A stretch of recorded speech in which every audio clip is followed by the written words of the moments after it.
नमस्कार, आप देख रहे हैं हमारा समाचार और मैं हूं आपके साथ दिव्या शेखावत। हमने हमेशा से सुना है कि अघोरी साधु कुंभ में नहीं आते हैं, वो शमशान में रहते हैं, लाशों के साथ खेलते हैं, मांस खाते हैं और रात को तांत्रिक क्रियाएं करते हैं। न जाने क्या क्या सुना होगा हमने। कई बार इन अघोरियों को देखकर डर भी लगता है। आखिर इनका पहनावा और रंग ऐसा दिखाई पड़ता है जिससे डर लगना स्वाभाविक है। अघोरियों के बारे में यही धारणा नागा साधु से लेकर आम लोगों के बीच में भी है।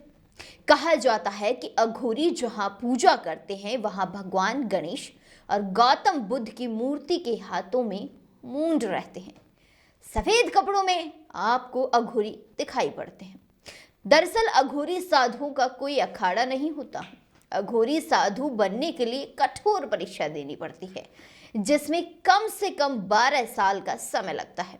अघोरी साधुओं को अघोरी बनने के लिए शमशान में तपस्या करनी पड़ती है।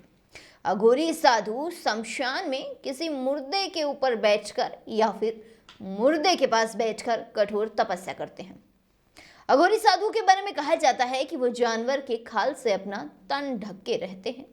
अघोरी साधु कभी शाकाहारी नहीं होते। कहा जाता है कि लोग न केवल जानवरों का बल्कि इंसानों का मांस भी खाते हैं। ये मुर्दे के मांस का सेवन भी करते हैं। हालांकि हम इस बात को नकारते हैं और इसका समर्थन नहीं करते हैं कि अघोरी ऐसा करते हैं या मांस खाते हैं। हालांकि एक बात और इनकी विशेष मानी जाती है कि अघोरी साधु कभी भी शमशान से बाहर नहीं आते। ये लोग या तो शमशान में रहते हैं या फिर एक ऐसी जगह पर रहते हैं जहां आसपास कोई नहीं आता हो।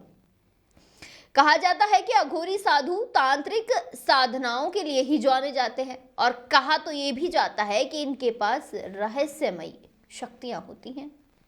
हालांकि वो तंत्र मंत्र के माध्यम से लोगों की परेशानियों का हल चुटकियों में निकाल लेते हैं। तो वहीं दूसरी ओर नागा साधुओं की बात करें तो महाकुंभ में शामिल होने के लिए नागा साधु बड़ी संख्या में और अखाड़ों के साथ पहुंचते हैं। हर किसी के मन में यही सवाल आता है कि आखिर ये कहां से पहुंचते हैं। 12 साल तक ब्रह्मचर्य का पालन करने के बाद नागा साधु दीक्षित होते हैं, जहां पर वे दीक्षा लेने के लिए हिमालय की चोटियों पर तप करते हैं। बता दें 12 साल बाद महाकुंभ होने वाला है। इसकी जानकारी नागा साधुओं को होती है, लेकिन स्थान की जानकारी नहीं होती। महाकुंभ में अक्सर हम नागा साधुओं को निवस्त्र ही देखते हैं। इसके लिए साधुओं का दृष्टिकोण अलग ही कहा जाता है। इसके अनुसार नागा साधुओं का कहना है कि इंसान दुनिया में निवस्त्र आया है और संसार में प्राकृतिक रूप से ऐसा ही बिना कपड़ों के रहना चाहिए। इस वजह से नागा साधु कपड़े नहीं पहनते हैं। इतना भी कहा जाता है कि अगर कोई उनके साथ वस्त्र धारण करके आता है, उनकी साधना में विघ्न पड़ता है। प्रकृति से जुड़कर नागा साधु हर कार्य को करते हैं। योग करके नागा साधु अपनी देह को इतना मजबूत करते हैं कि हर परिस्थिति और जलवायु में वो निवस्त्र जी सकते हैं। यहाँ पर महाकुंभ में आने वाले नागा साधु धूनी लगाए होते हैं। इसके लिए वे कुंभ मेले में डेरा जमाकर धूनी लगाते हैं और इसकी राख को शरीर पर मलते हैं। कहा जाता है कि धूनी की आग को साधारण आग नहीं कहा जाता, बल्कि यह सिद्ध मंत्रों के प्रयोग से सही मुहूर्त में जलाई जाती है। बिना आदेश के धूनी नहीं जलाई जाती है। इसके लिए नागा साधु को उसके पास होना चाहिए। नागा साधु यह मानते हैं कि पवित्र धूनी के पास बैठकर अगर नागा साधु कोई बात बोल दे तो वो पूरी अवश्य होती है। जब नागा साधु यात्रा करते हैं तो धूनी उनके पास नहीं होती, लेकिन जहां भी ये अपना डेरा जमाते हैं वहां धूनी अवश्य जलाते हैं।